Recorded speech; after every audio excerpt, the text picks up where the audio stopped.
ఆరోగ్యవంతమైన వాతావరణంలో తయారు చేయబడిన కమ్మని ఊరగాయలు, పొడులు, వడియాలు మరియు అప్పడాలు జంధ్యాల ఫుడ్స్. నమస్తే, నేను Keshav. Welcome to Suman TV. ఆంధ్రప్రదేశ్లో అన్ని సీట్ల కంటే హాట్ సీట్గా పేరు పొందింది పిఠాపురం. గత ఎన్నికలను చూసినా కానీ ప్రతి ఎన్నికల సందర్భంలోనూ ఏదో రకమైనటువంటి ఆసక్తి పిఠాపురం చుట్టూ నడుస్తున్నటువంటి పరిస్థితి ఉంది. ఈసారి జనసేన అధినేత పవన్ కళ్యాణ్ అక్కడి నుంచి కూటమి అభ్యర్థిగా పోటీ చేయడం మరొక విశేషం. అదే తరహాలో ఇప్పుడు ఓటింగ్ పర్సంటేజ్ కూడా రికార్డు స్థాయిలో పెరిగింది. ఈ నేపథ్యంలో ఇది ఎవరికి కలిసి రాబోతుంది, అలానే క్యాన్వాసింగ్ జరిగినటువంటి విధానం ఏ విధంగా ఉంది? పిఠాపురం నియోజకవర్గంలో బలమైనటువంటి రాజకీయ నాయకుడు అనగానే వినిపించేటువంటి పేరు ఎస్విఎస్ఎన్ వర్మ గారు. గతంలో తెలుగుదేశం పార్టీని వ్యతిరేకించి కూటమిలో తనకి సీటు దక్కకపోతే ఇండిపెండెంట్గా రికార్డు మెజారిటీతో గెలుపొందినటువంటి నాయకుడు. ఆయన పవన్ కళ్యాణ్కి మద్దతు ఇచ్చారు. పవన్ కళ్యాణ్తో కలిసి అధినేత సూచన మేరకు ప్రచారం నిర్వహించారు. దాని ఫలితమే పర్సంటేజ్ పెరిగింది. విజయం దాదాపు ఖాయం అనేటువంటి మాట జనసేన అలానే తెలుగుదేశం కూటమి నేతలు చెబుతున్నటువంటి పరిస్థితి. అసలు వాస్తవంగా క్యాన్వాసింగ్లో కానీ అభ్యర్థి నిర్ణయం విషయంలో కానీ ఏం జరిగింది? ఇప్పుడు పిఠాపురం ఓటరు ఏ విధంగా తీర్పు ఇవ్వబోతున్నారు? ఈ మాటల్ని వర్మగారిని అడిగి తెలుసుకుందాం. వర్మగారు నమస్కారం. వర్మగారు, ఎలా జరిగింది మొత్తం క్యాన్వాసింగ్? అంటే ఒక అటెన్షన్ వచ్చింది, మీ నాయకత్వ పటిమ అనేది నియోజకవర్గం మీద అందరికీ తెలిసినటువంటిదే. అలానే 2014 ఎలక్షన్స్ అప్పుడు కూడా చూసాం. ఆ తర్వాత జరిగినటువంటి పరిణామాలు ఇప్పుడు 2024లో అనూహ్యంగా కూటమి అభ్యర్థిగా పవన్ కళ్యాణ్ రావడం, మీ మధ్య సయోధ్య ఉండదు, నియోజకవర్గంలో ఒక రకమైన అలజడి వాతావరణం ఉంటుంది. ఇటువంటి చర్చలు చాలా జరిగినాయి. బట్ వాటి అన్నిటికంటే ప్రశాంతంగా, అన్నిటికంటే భిన్నంగా రిజల్ట్ వైజ్గా తర్వాత మనం మాట్లాడవచ్చు. కానీ ఓటింగ్ పర్సంటేజ్ విషయంలో మాత్రం మంచి రికార్డు నెలకొల్పింది పిఠాపురం అంటున్నారు. ఏ విధంగా జరిగింది ఇది? ఏ విధంగా సాధ్యమైంది? ఇక్కడ మెయిన్ ఏంటంటే అన్నిటికంటే ముఖ్యం, ముందుగానే నేను వర్క్ చేసుకుని పెట్టాను. 53,000 houses door to door campaign చేశాం. 8 months 1,70,000 మంది ఓటర్స్ కలిశారు. అది బాగా ఉపయోగపడింది కళ్యాణ్ గారికి కూడా. ఈ కళ్యాణ్ గారు పిఠాపురంలో తిరగాలన్నా దానికంటే నిజం చెప్పాలంటే మా చంద్రబాబు నాయుడు గారు ఒత్తిడి ఆయన మీద ఎక్కువ. రాష్ట్రం అంతా ఉపయోగించుకోవాలి పవన్ కళ్యాణ్ గారు అన్న ఆలోచన ఒకటి ఉంది. దాంట్లో భాగంగా మేము ఆయనకి ప్రెజర్ ఎక్కువ పెట్టకుండా, ఏదో ఆయన ప్రతి దాంట్లోనే మీరు రావాలన్న ఒత్తిడి పెట్టకుండా, ఆయన ఏ ఏ సందర్భాల్లో అవసరం ఆ సందర్భాల్లో ఉపయోగించుకుంటూ మేము కింది లెవెల్ వరకు ప్రచారం తీసుకెళ్ళాం. కానీ అవతల పక్షం కూడా చాలా ప్లాన్డ్గా వర్క్ చేసింది. మండలానికి ఒక ఇన్ఛార్జి, సమన్వయకర్త, అలానే చాలా ఫోకస్ ఉంది. అటువైపు ద్వారంపూడి చంద్రశేఖర్ రెడ్డి గారు, మిథున్ రెడ్డి గారి దగ్గర నుంచి చూస్తే అలానే ముద్రగడ పద్మనాభం గారి వరకు ఒక వ్యూహం, బలమైనటువంటి వ్యూహం, పద్మ వ్యూహం ఉందా పిఠాపురం మీద? వాళ్ళు ఏమి ఊహించారంటే, నేను డిఫర్ అయ్యి బయటకు నేను లైన్ లో ఉంటానని ఎక్స్పెక్ట్ చేశాను. యాక్చువల్ గా నేను పార్టీ నిర్ణయానికి కట్టుబడి వ్యక్తిని. నేను పోరాడినా, ఫైట్ చేసినా మా నాయకుడి తండ్రి లాంటి చంద్రబాబు నాయుడుతో గట్టిగా పోరాడతాం. అందరితో మాకున్న ఇబ్బంది ఆయనకి చెప్తాం. యాజ్ ఏ ఫాదర్ గా ఆయన తండ్రిగా పార్టీకి చంద్రబాబు నాయుడు తీసుకున్న డెసిషన్ ని అల్టిమేట్ గా లాస్ట్ లో ఒబే చేయవలసిందే. నా నిర్ణయం అది. నేను ఏదైనా దెబ్బలాడితే చంద్రబాబు నాయుడుతో దెబ్బలాడినా, ఇందులో పవన్ కళ్యాణ్ గారికి సంబంధం లేదు. నేను యాక్చువల్ గా 3-4 months క్రితమే కళ్యాణ్ గారు వస్తే ఆహ్వానిస్తాను నేను స్టేట్మెంట్ ఇవ్వడం కూడా జరిగింది.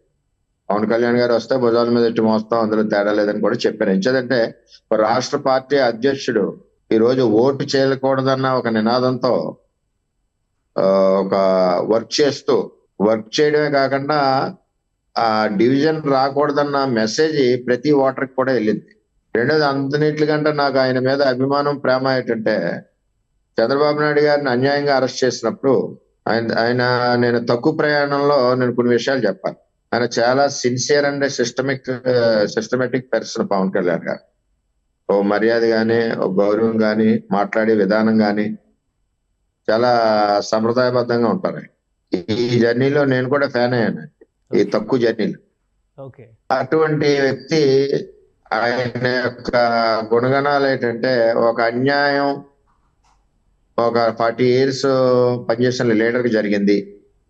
ప్రశ్నించేవాడు ఎవడు లేడు, నేను ఎందుకు ప్రశ్నించకూడదని చెప్పి ఆయన ప్రశ్నిస్తూ సెంట్రల్ జైలుకి వెళ్ళడం, మరి జరిగిన అన్యాయాన్ని గట్టిగా వెలిగెట్టి చెప్పడమే కాకుండా, ఆ రోజు పొత్తుకి ఆయన స్పాట్ లో ఎవరైనా పొత్తు నిర్ణయం చేసుకునేటప్పుడు అక్కడ అదే పవన్ కళ్యాణ్ గారి ప్లేస్ లో ఎవరైనా ఉంటే ఈ పార్టీ అధ్యక్షుడు కొంచెం ఇబ్బందికర పరిస్థితిలో ఉన్నారు, మనం ఎలా గెయిన్ చేసుకోవాలి, మనం ఎదగాలంటే ఇదే సమయాన్ని ఆలోచన చేస్తారు కొంతమంది. ఈయన రాజకీయంగా ఆలోచన చేయాలి. అన్యాయమైన అక్రమ అరెస్ట్ని క్వశ్చన్ చేశారు. ఆ అక్రమ అరెస్ట్కి మనం సపోర్ట్ చేయాలి. ఇటువంటి రేపు ఇంకోటి జరుగుతున్న ఉద్దేశంతో పవన్ కళ్యాణ్ గారు సపోర్ట్ చేశారు. అదొకటి నాకు బాగా, మా లీడర్కి సపోర్ట్ ఇచ్చారన్నది నాకు కూడా మనసులో. అంచేత ఈ విధంగా కార్యక్రమాలు జరుగుతూ ఉన్నాయి. ఈ ఈ ఎక్కడ ఉపయోగించుకోవాలో పవన్ కళ్యాణ్ గారిని ఎక్కడ అవసరం అక్కడ ఉపయోగించుకుంటూ ఆయనకి కావలసిన సమయాన్ని ఆయన వెళ్ళవలసిన ప్లేసులకి ఆయనకి స్ట్రెస్ లేకుండా మేము చేసుకుంటూ వెళ్ళాం. కానీ అంటే పవన్ కళ్యాణ్ గారు ఆ నిర్ణయం తీసుకోవడం వల్ల జనసేన పార్టీ అస్తిత్వాన్ని, జనసేన పార్టీ మరింత బలంగా పెరిగేటువంటి పరిస్థితుల్ని ఉపయోగించుకోలేకపోయారు. ముఖ్యంగా సామాజిక వర్గ పరంగా ఆయన పైన విపరీతమైన దాడి జరిగింది. దీన్ని మీరు ఏ విధంగా చూస్తారు? అంటే అది టెంపరీగా దాడి చేశారండి. వాళ్ళు కూడా ఒక విధంగా చెప్పాలంటే కాపుల నాయకత్వంలో ఇది వరకు కొంతమంది సీనియర్ లీడర్స్ మేము కాపుల్ని ఓన్ చేసుకున్నాం, మేమే కాపులు సంబంధించిన మంచి చెడ్డ చూడవలసిన బాధ్యత ఇది మాకే ఉంది, ఇంకెవరికి లేదన్నది ఒక నిర్ణయానికి వచ్చారు. పవన్ కళ్యాణ్ గారి కులం లేదు నన్ను అడిగితే. ఆయనకి కులం మీద కానీ ఇటువంటి మీద లేదు. అందరూ కలిసి ఉండాలి, అందరికీ మంచి జరగాలని ఆలోచన చేసే వ్యక్తి. వీళ్ళు సడన్ గా ఈ డెసిషన్ తీసుకోవడంతో వీళ్ళ యొక్క ఉనికి ఎక్కడైతే పోద్దన్న ఆలోచనతో స్టేట్మెంట్లు ఇచ్చారు. వీళ్ళందరూ పేపర్ పుల్లు తప్పితే ఫీల్డ్ లో ఉన్న మనుషులు కాదు. మరి 4 ఏళ్ళు మరి వైఎస్ఆర్ జగన్మోహన్ రెడ్డి ప్రశ్నించాలి కదా. వీళ్ళు 4 ఏళ్ళు కూడా చంద్రబాబు నాయుడు గారిని ఎలా ప్రశ్నించారు? ఇవాళ జగన్మోహన్ రెడ్డిని ఎందుకు ప్రశ్నించలేదు? ఆయన ఏం చేశాడు కాపు కమ్యూనిటీకి? ఆయన ఏమైనా చేశాడా? అంటే ఇవన్నీ ఆలోచన చేయవలసిన విషయం. ఈయన కమ్యూనిటీ పర్పస్ కానీ కులం పేరుతో కానీ ఈయన రాలేదు. నేను వచ్చింది ఏంటంటే ప్రశ్నిస్తాను, నాకు అధికారం ఉన్నా లేకపోయినా, ఎవరు తప్పు చేసినా ప్రశ్నిస్తానని చెప్పి అందరూ వాడిగా వెళ్ళారు తప్పితే ఇప్పుడు కౌలు రైతులకి డబ్బులు ఇచ్చాడు ఆయన 30-35 కోట్లు. కులం చూడలేదు అక్కడ. రైతు అన్నవాడు ఏ కులంలో ఉన్నా ఎవడైతే నష్టపోయాడో ఆయనకి చేశారు. ఆయన వ్యక్తిగతంగా ప్రజలకి రైతులకి ఒక చెయ్యాలి, ప్రభుత్వం చేయట్లేదు నా కష్టార్జితం అని చెప్పి ఆయన చేశారు. అది చాలా మంచి విధానంగా ప్రజలకు కూడా వెళ్ళి. కానీ అంటే ఒకటి అక్కడ జరిగినటువంటి చర్చ అంతా పిఠాపురం నియోజకవర్గంలో కాపు ఓటర్లు ఎక్కువగా ఉన్నారు కాబట్టి వాళ్ళని ఆకట్టుకునేందుకే పవన్ కళ్యాణ్ గారు నియోజకవర్గం ఆయన నియోజకవర్గం మారడాన్ని కూడా చాలా పెద్ద విమర్శ చేశారు. సరే, అదంతా అప్పుడు ముగిసిపోయినటువంటి కథ కాబట్టి ఎన్నికల ప్రచారం జరిగేటువంటి సమయంలో కూడా ఖచ్చితంగా ఓడించి తీరతాం, ఇక్కడి నుంచి తరిమి కొడతాం, పేరు మార్చుకుంటాం, ఈ సవాళ్ళన్నీ ఏ విధంగా అనిపించినాయి మీకు? పర్సనల్గా పవన్ కళ్యాణ్ గారితో మీరు ఉన్నారు, క్యాన్వాసింగ్లో పాల్గొన్నారు, ఈ రెచ్చగొట్టే చర్యలుగా, కవ్వించే చర్యలుగా ఏమనిపించింది? ఇటువంటి వాటికి కౌంటర్ ఇవ్వాలి, మనం వీళ్ళ నోరు మూయించాలనేటువంటి ప్రయత్నం కానీ ఆలోచన కానీ రాలేదు? ఎందుకంటే సోషల్ మీడియాలో ఎక్కువ చర్చ వాటి మీద జరిగింది. ఎవరికి? పవన్ కళ్యాణ్ గారికి అంటారా? మాకంటారా? మీకు కానీ పవన్ కళ్యాణ్ గారు కానీ, ఎందుకంటే ఆయన ప్రతినిధిగా మీరు ప్రచార బాధ్యతలు నిర్వహిస్తూ ఉన్నారు. పవన్ కళ్యాణ్ గారు సమాధానం చెప్పేంత స్థాయిలు కాదండి. ఆ సమాధానం నేను చెప్తానే వెళ్ళాను నేను ఎక్కడికక్కడ. ఓకే, ఇచ్చాడంటే కులం పేరుతో ఆయన రాలేదు. దత్తుడు గుడి సెంటిమెంట్ తో ఆయనకి కొంచెం దైవం మీద నమ్మకం ఎక్కువ. ఆయన వచ్చారు కానీ అది తప్పది. అంటే దీంతో పాటుగా కొత్తపేట కూడా ఉంది, కొత్తపేట వెళ్ళొచ్చు. ఇవన్నీ వేరే కాన్స్టిట్యున్సీలు కూడా ఉన్నాయి, కాపు కమ్యూనిటీ ఎక్కువ ఉన్నాయి. అంటే ఇక్కడ ఏం చేశారంటే సీనియర్, నేను చెప్తున్నాను కదా, వీళ్ళ యొక్క ఉనికి కమ్యూనిటీ మీద పోతుంది పవన్ కళ్యాణ్ వచ్చాక. ఆ ఉనికి కాపాడుకోవడం గురించి వీళ్ళు కుయ్యెత్తులు పన్నుతూ ఉన్నారు. పవన్ కళ్యాణ్ తప్పేం చేశారండి? ఆయన ఈ రాష్ట్రంలో జరిగే దుర్మార్గ పరిపాలన పోవాలని పోటీ చేయకూడదని ఆయన పొత్తుకొచ్చారు. అది తప్పేలాగవుతుంది. ప్రజల గురించి వచ్చాడు ఆయన. దీన్ని వీళ్ళు ఆరాయించుకోలేక ఇష్టం వచ్చినట్టు వీళ్ళు మాట్లాడుతూ ఉన్నారు. అవి మార్చుకుంటాను, ఇవి మార్చుకుంటాను, మార్చుకోమనండి, ఎవరికి ఇబ్బంది ఏముందని నా దృష్టిలో ఆయన ఏమి పట్టించుకోలేదు ఈ విషయాలు. ఆయన పైన ఆయన చేసుకుంటూ వెళ్ళారు. ఏదన్నా ఆ లెవెల్లో మా స్థాయిలో మాట్లాడవలసిన మేము మాట్లాడాం కానీ ఆయన స్థాయిలో మాట్లాడవలసిన విషయాలు అయితే పిఠాపురం లేవు ఈ విమర్శలు అయితే. రైట్. పిఠాపురంలో పర్సంటేజ్ పెరిగింది, 6% కలిసి వచ్చింది గత ఎన్నికలతో పోలి చూసినప్పుడు అనేది ఒకటి. ఇంకోవైపు నుంచి చూస్తే ఆ ఎడ్జ్ మాది అని చెప్పని వైసీపీ నాయకులు చెప్తున్నారు. ఎందుకంటే ప్రభుత్వ పథకాల విషయంలో, ముఖ్యంగా మహిళల విషయంలో విపరీతంగా ఓటింగ్ పెరిగింది. ఈ ఓటింగ్ పెరగడం అనేది వైఎస్ఆర్సీపీకి, అధికార పార్టీకి కలిసి వస్తుంది అంటున్నారు. మీ విశ్లేషణ ఏంటి? పిఠాపురంలో పెరిగినటువంటి పర్సంటేజ్ ఎవరికి మేలు చేయబోతుంది? పిఠాపురంలో మీరు అన్నట్టు ఇందాక మనం మర్చిపోయాం, అది మండల వైజ్ సీనియర్ నాయకుల్ని వేశారు. అవును. అలాగే మండలం వైజు లారీలతో ఫండింగ్ కూడా తెచ్చారు. అలాగే మండలం వైజు లారీలతో మద్యం డంప్ చేశారు. వీటి అన్నిటికంటే ముఖ్యం ఏంటంటే సైన్యాధ్యక్షుడు యుద్ధం చేయాలంటే, జనరల్స్ యుద్ధం చేయాలన్నా కింద సైన్యం ఉండాలి కదా. అవును. ఆ సైన్యం ఎక్కడుంది? లేదు కదా. లేదంటారా? ఆ సైన్యం లేదనే వీళ్ళందరినీ పంపించి నీకు ఆ పదవి ఇచ్చేస్తాను, నీకు ఈ పదవి ఇచ్చేస్తానని చెప్పి ప్రలోభాలు పెడుతూ అన్ని రకాలుగా చేశారు తప్పితే నిజమైన సైన్యం లేదక్కడ. అది పరిస్థితి. కానీ అంటే ఒకటి మీరు చెప్పినదే నిజం అనుకున్నప్పటికీ కూడా వంగా గీత కూడా అక్కడ ఎంపీగా రిప్రజెంట్ చేస్తున్నారు ప్రస్తుతం. 2009 ఎలక్షన్స్లో వంగా గీత చేతిలో మీరు ఓడిపోయారు. 1000 ఓట్ల తేడాతో అప్పుడు ఓడిపోయినటువంటి పరిస్థితి ఉంది. ముద్రగడ పద్మనాభం గారు అయితే ఏకంగా 3వ స్థానంలో ఉన్నారు ఆ రోజు. సో అప్పుడు ఈక్వేషన్ ప్రకారం చూస్తే అభ్యర్థిగా వంగా గీత అక్కడ బలమైనటువంటి నాయకురాలు అనుకోవడానికి ఆస్కారం లేదా? ఆమెకు సైన్యం లేదని మనం ఎలా అనగలుగుతాం?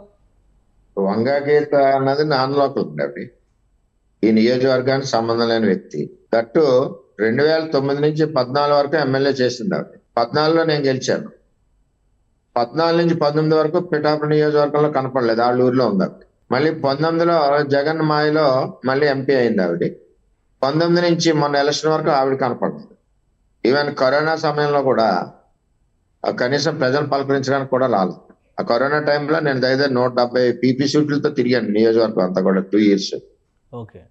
ప్రజలు కూడా గమనిస్తారు ఎవరు మనకి మేలు చేసే వ్యక్తులు ఉన్నారు, మనల్ని గట్టిగా పిలిస్తే పలికేవాళ్ళు ఎవరు ఉన్నారు, ఇవన్నీ కూడా డిస్కషన్ అవుతుంటది. ఓటు ఉట్నే వేసారు. ఆ యాంగిల్ ఆలోచన చేసుకుంటే వంగా గీత అనే వ్యక్తి ఓన్లీ పదవి కోసం వస్తుంది తప్పితే వేరే కోసం కాదు, అవినీతి కోసం తప్పితే వేరే కోసం కాదు, మన గురించి రాదన్నది ప్రజల్లో బలీయంగా. నేను ఈ గత 7-8 నెలల నుంచి కూడా నేను ప్రజలను కూడా అడిగాను ప్రశ్నలు. ఎవరన్నా సరే తిరగబడండి, వర్మ తప్పు చేసినా తిరగబడండి, గీత తప్పు చేసినా తిరగబడండి, దొరబాబు తప్పు చేసినా తిరగబడండి అని చెప్పి నేను ప్రజల్లో బలీయంగా దాన్ని తీసుకెళ్ళడం జరిగింది. దాని ఫలితం ఈ మధ్యన మొన్న 3-4 గ్రామాల్లో బయటికి తరిగి కొట్టారు ఎలక్షన్ రోజున కూడా. ఓకే. లేదంటే ప్రజలు కూడా మన కష్టంలో ఉన్నప్పుడు రాలేదన్నది చాలా కోపంగా ఉంటారు వాళ్ళు. ఎప్పుడైనా వాళ్ళు పలకరించవలసింది పని ఉన్నా లేకపోయినా కష్టంలో ఉన్నప్పుడు ప్రజల్ని మనం పలకరించవలసిన బాధ్యత ఉంటుంది, ఓటేసిన ప్రజల్ని. ఆ బాధ్యత ఆవిడ విస్మరించింది కాబట్టి ఈవేళ ప్రజలు కూడా రిజెక్ట్ చేస్తున్నారు. సో మీరు చెప్పిన లెక్క ప్రకారం చూస్తే కూడా లారీలతో డబ్బు పంపించారు, లారీలతో మద్యం తీసుకొచ్చారు. ఎలక్షన్ రోజున కూడా, పోలింగ్ రోజున కూడా రకరకాల ప్రయోగాలు జరిగినాయి. అభ్యర్థి ఫోటోలు కనబడకుండా, కొన్ని చోట్ల పవర్ కట్ అని, కొన్ని చోట్ల అసలు ఓటింగ్కి వెళ్ళేటువంటి క్రమంలో ఓటర్లని నిలువరించేటువంటి ప్రయత్నం జరిగిందని, అలానే జెండాలు కానీ రంగులు కానీ ఏదో బట్టలు కట్టుకున్న వాటి మీద కూడా చర్చ జరిగింది. నిజంగా అటువంటి పరిస్థితులు ఉన్నాయి? కేవలం మీడియాలో వచ్చినటువంటి హైప్గానే చూడాలా? ఎలక్షన్ కమిషన్ రూల్ ప్రకారం మెడలో టవల్ వేసుకోవడంలో తప్పు లేదు. పల్లెటూరులో ఇంచుమించు అందులో వేసవకాలంలో ప్రతి ఒక్కరు టవల్ ఉంటుంది. నాకు కూడా చిన్న టవల్ ఉంటుంది. నాకు కూడా ఆ టవల్ పవన్ కళ్యాణ్ గారు 1-2 సినిమాల్లో ఆయన వాడారు. అందుచేత వాళ్ళ యొక్క ఫేవరెట్స్ అందరూ కూడా ఇవి వాడుతున్నారు, చాలా సంవత్సరాల నుంచి వాడుతున్నారు. జనసేన కండువా అన్నది సెపరేట్ గా ఉంటుంది. ఒకవైపు సింబల్, రెండో వైపు పవన్ కళ్యాణ్ గారి ఫోటో తోటి ఉంటుంది. అది కండువా అంటే. టవల్ కి కండువాకి తేడా తెలియని వ్యక్తి ఎవరంటే మన వంగ గీత. ఆవిడ ఏంటంటే ఓడిపోతున్నామని అర్థమైపోయి ప్రజలు ఎక్కడికెక్కడ తిరస్కరిస్తున్నారు అన్నది అర్థమైపోయింది. అక్కడ 4-5 గ్రామాల్లో బయటికి పంపించేశారు. అయిపోయి ఆఖరికి అందరూ అక్కడికి ఎలా వచ్చారంటే ఓటర్స్ గ్లాస్ కొట్టేయండి అని అడిగే పరిస్థితికి ఆవిడని వచ్చారు. దాంతో ఆవిడ ఇంకా ఆ ఇబ్బందులు ఆవిడ ఇష్టం వచ్చినట్టు మాట్లాడింది ఆవిడ. ఏంటి మీ అంచనా ఏంటి? ఓడిపోతున్నారు అని మీరు తేల్చేస్తున్నారు ఏంటి? అక్కడ పిఠాపురంలో ఏం జరగబోతుంది? రిజల్ట్ ఓటు పర్సెంటేజ్ ఓడడం ఖాయం అండి.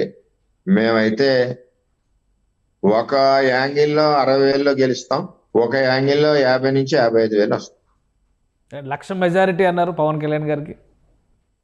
నా భారీ మెజారిటీ వస్తుంది. నా మినిమం వర్కౌట్ అయితే దీని మీద నాకు కనపడేది ఉన్నది నిజాయితీగా చెప్పాలి కాబట్టి టార్గెట్ మేము అలాగే అనుకున్నాం. ప్రజలు కూడా మరి అదే మూడ్ లో ఉంది. వచ్చేసిన దాటొచ్చు కానీ నేను నేను మీకు అసెప్ట్ చేసి చెప్తున్నాను.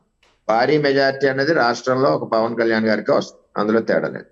రైట్. ఇంకా రాష్ట్ర వ్యాప్తంగా ఏంటి మీ అంచనా ఏంటి? ఒక సీనియర్ నాయకుడిగా ఓవరాల్గా క్యాన్వాసింగ్ జరిగినటువంటి విధానం చూశారు, ఓటింగ్ జరిగిన విధానం చూశారు. ఎప్పుడు లేని ఓటింగ్ తర్వాత కూడా ఇప్పుడు రకరకాల ప్రాంతాల్లో రకరకాల ఘటనలు జరుగుతున్న పరిస్థితిని చూస్తున్నాం.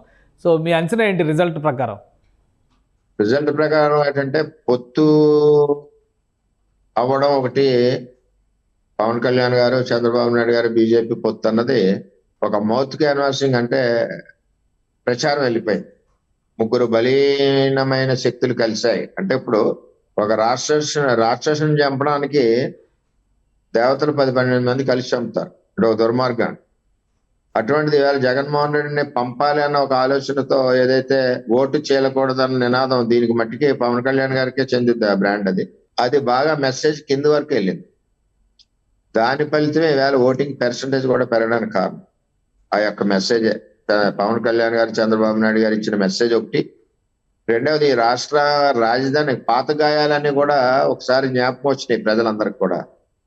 ఈ రాజధాని విషయంలో అవునండి, ఇవన్నీ కూడా వాళ్ళు చేసిన దుర్మార్గాలనండి, ఇవన్నీ కూడా ఎక్కడ ఏ విధమైన ఎంప్లాయ్మెంట్ లేకపోవడం అనండి, ఎక్కడ గ్రోత్ లేకుండా అప్పులు చేయడం అనండి, ఇవన్నీ కూడా సామాన్యుడు కూడా తెలియడం.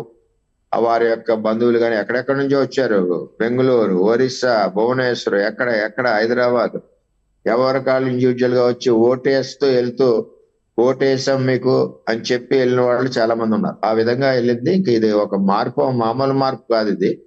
అంటే ఒక పరిపాలన సరిగ్గా లేకపోతే ప్రజలు ఏ విధంగా ఆలోచన చేస్తారు, ఓటింగ్ సరళి కూడా ఏ విధంగా వెళ్తుంది అన్నదానికి ఎలక్షన్ బాగా నిదర్శనం అని చెప్పి తెలియజేస్తారు. సో మీ అంచనా ప్రకారం ఎంత రావచ్చు, ఎవరు అధికారంలోకి రావచ్చు? 100% కూటమే. చంద్రబాబు, పవన్ కళ్యాణ్, బీజేపీ కూటమే. 100% అందులో తేడా లేదు. మినిమం 136 సీట్లు బేస్లైనా దానిపైన ఇంకా పెరుగుతాయి. ఎంత వస్తాయో చెప్పండి. సో కొత్త ప్రభుత్వం ఏర్పడితే వర్మగారి పాత్ర ఏ విధంగా ఉండబోతుంది? పిఠాపురం నియోజకవర్గానికి సంబంధించి మీరు చేసిన త్యాగాన్ని కూడా గుర్తించేటువంటి పరిస్థితి ఉంది. మీ నాయకత్వం కూడా మీకు అండగా నిలుస్తుంది అన్నారు. మీ రోల్ ఏ విధంగా ఉండే అవకాశం ఉంది? రోల్ ఏముంది, పవన్ కళ్యాణ్ గారు ఏ పని చెప్తా పని చేస్తాం, అందులో తేడా లేదు. పవన్ కళ్యాణ్ గారితో మీ జర్నీ కొనసాగుతుంది అయితే? నా వరకు నేను ఎక్కడన్నా ఎప్పుడన్నా నా చరిత్రలో గానీ గ్రామాల్లో గానీ ఒక మాట ఇచ్చానంటే మాటకి తిరిగి నేను మాట్లాడేది ఉండదు. మాకు గౌరవం ఉందని చెప్పు.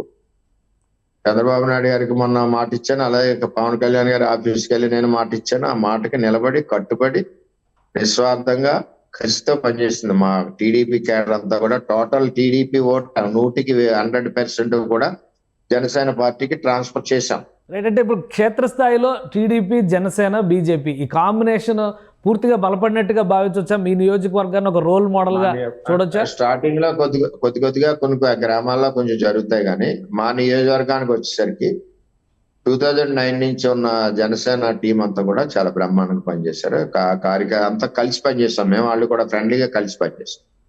కానీ ఇంకొకటి ఏంటంటే పిఠాపురంలో ప్రచారం సందర్భంలో జరిగినటువంటి ఘటనలు కావచ్చు, నాగబాబు గారు కొంతమంది అంటే అక్కడే దాదాపు 1-2 నెలల పాటు అక్కడే ఆయన ఉండి వాళ్ళందరినీ సమన్వయం చేసేటువంటి ప్రయత్నం. కొంతమంది పార్టీ లైన్ దాటారు అని సస్పెన్షన్స్ వేశారు.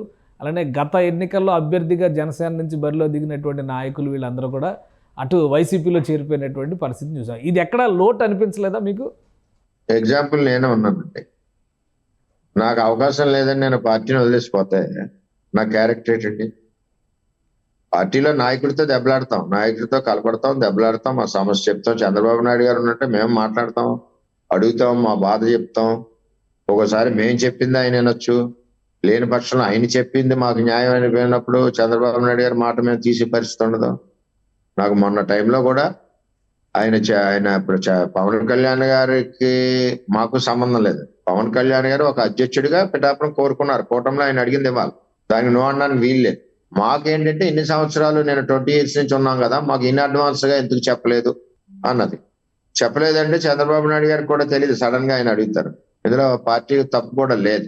ఆయన కూడా చెప్పారు ఈ విధంగా వెళ్ళాలి మనం, దానివల్ల పార్టీ భవిష్యత్తు అంతా కూడా చెప్పారు. దాంతో మనం ఆయన యాక్సెప్ట్ చేసి మరుసటి రోజు నుంచే మేము పనిచేసాం. తర్వాత అది మా మైండ్ లో లేదు, ఆ విధంగా పనిచేసుకుంటూ వెళ్ళాం. ఏ విధమైన ఇబ్బందులు కూడా ఎక్కడ లేవు. కొన్ని సస్పెన్షన్ ఇవి అంటారు కదా, క్రమశిక్షణ చర్యలో కొన్ని నిర్ణయాలు కటువుగా తీసుకోవాల్సిన పరిస్థితి ఉంటుంది. అంతేగాని ఎలక్షన్ టైంలో ఎన్ని ఇబ్బందులు ఉన్నా ప్రతి ఒక్కడు పార్టీకి పనిచేయవలసిందే. ఆ టైంలో నువ్వు సహకరించిన వ్యక్తి ఆడు పార్టీ మనిషి కాదు నా దృష్టిలో అయితే. రైట్. అదే నా ట్వీట్, అదే నా నాగబాబు గారు చేసింది. మనతో నిలిచేవాడే మనవాడు, మనవాడు అనుకున్నవాడు మనకు దూరంగా పనిచేస్తే పరాయివాడితో కలిస్తే మనవాడు కాదనేటువంటి ఒక మాట చెప్పారు. సో ఇలాంటి వాళ్ళని ఉద్దేశించి అనుకోవాలా? అల్లు అర్జున్, రామ్ చరణ్ వీళ్ళందరూ, రామ్ చరణ్, సురేఖ గారు, అరవింద్ గారు వచ్చారు, కానీ అల్లు అర్జున్ అటు వెళ్ళాడు అనేటువంటి చర్చ నడుస్తుంది రాష్ట్ర వ్యాప్తంగా. సో ఈ రెండింటిని పోలిక పెట్టడానికి అవకాశం ఉందా? పిఠాపురాన్ని ఇన్సిడెంట్స్ని బేరీజ్ వేసుకొని చూస్తే ఏంటండి? ఈ రెండు ఇన్సిడెంట్స్ని బేరీజ్ వేసుకొని చూస్తే పిఠాపురంలో జరిగినటువంటి పరిణామాలు కానీ అలానే అల్లు అర్జున్ గారు అటు ప్రచారానికి వెళ్ళడం పైన చేసినటువంటి వ్యాఖ్యగా ఆ ట్వీట్ను మనం చూడొచ్చా? నాగబాబు గారు చేసినటువంటి ట్వీట్ని. అది వాళ్ళు పర్సనల్ ఇష్యూ అనుకోండి, ఆ పార్టీ ఇష్యూలో మనం ఇన్వాల్వ్ అవ్వలేం. కానీ యాక్చువల్ గా అయితే ఎవడైతే తప్పు చేస్తాడో వాడికి తగులుతాయి ఈ మాటలన్నీ.